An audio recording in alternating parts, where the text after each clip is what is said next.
Hi there, welcome to Vietsound channel. Today we're going to talk about the ch sound. So are you ready? Let's get started.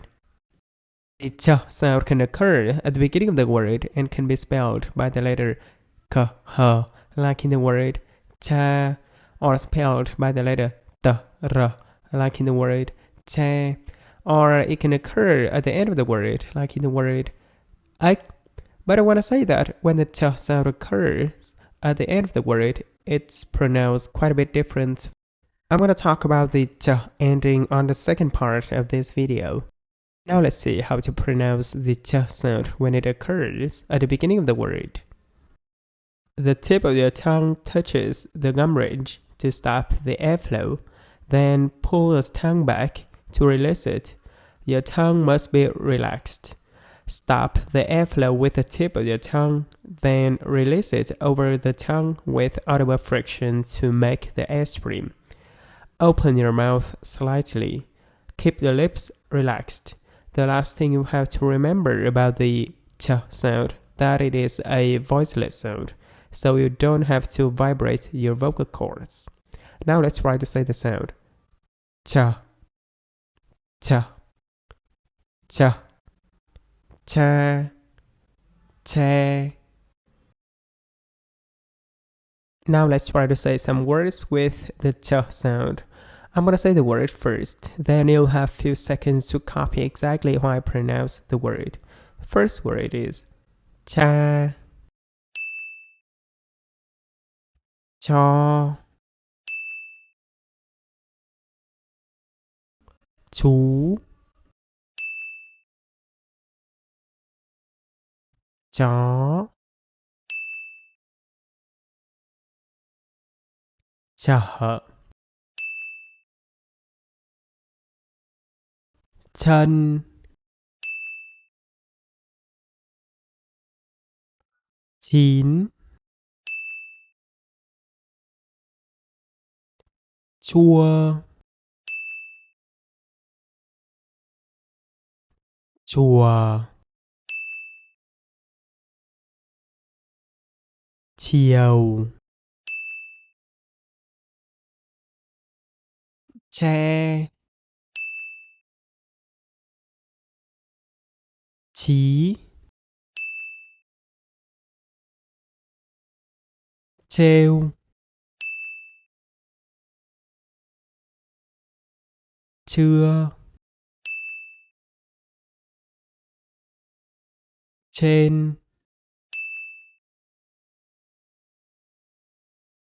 trộm,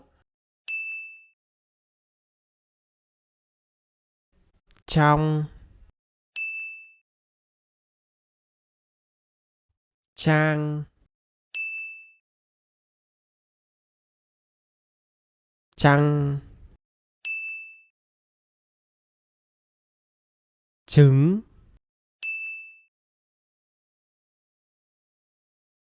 trưởng.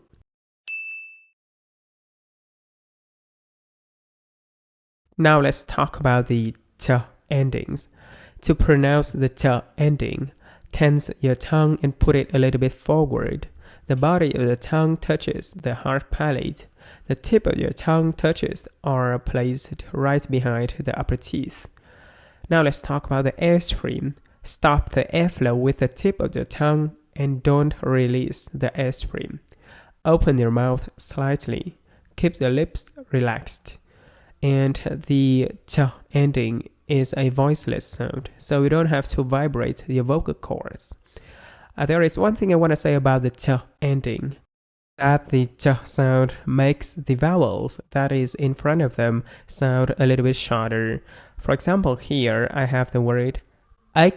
So see that in general, the A sound is a long sound, but in this case, the A sound is a short sound, and the ch sound is a short sound. So you have to shorten the vowel that is in front of the ch sound, like in the word I.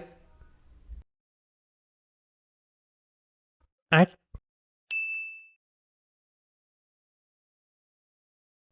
Mách,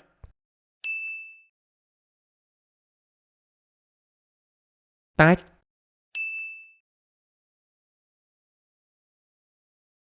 lịch, phích, chích,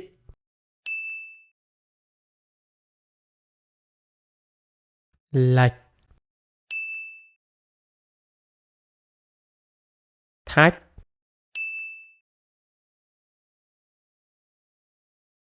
ngạch,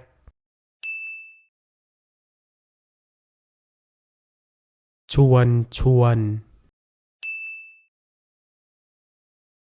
chùa chiền, chinh chiến, chậm chạp, trân trọng, trong trắng, chiến trường, tách bạch. Let's try to say some sentences with many of the ch sound. We're gonna do it in 3 steps. On the first step, I'm gonna say the sentence very, very slowly. Then I'm gonna do it a little bit faster. And on the last step, I'm gonna say the sentence with normal speed. Chiến, trộm, chín, quả, trứng. Now a little bit faster. Chiến, trộm, chín, quả, trứng. Now with normal speed. Chiến trộm 9 quả trứng. Chú, bách, trân trọng, khách, hàng. Now a little bit faster. Chú bách, trân trọng, khách hàng. Now with normal speed. Chú bách trân trọng khách hàng.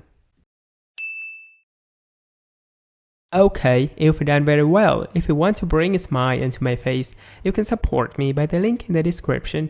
Thank you for watching.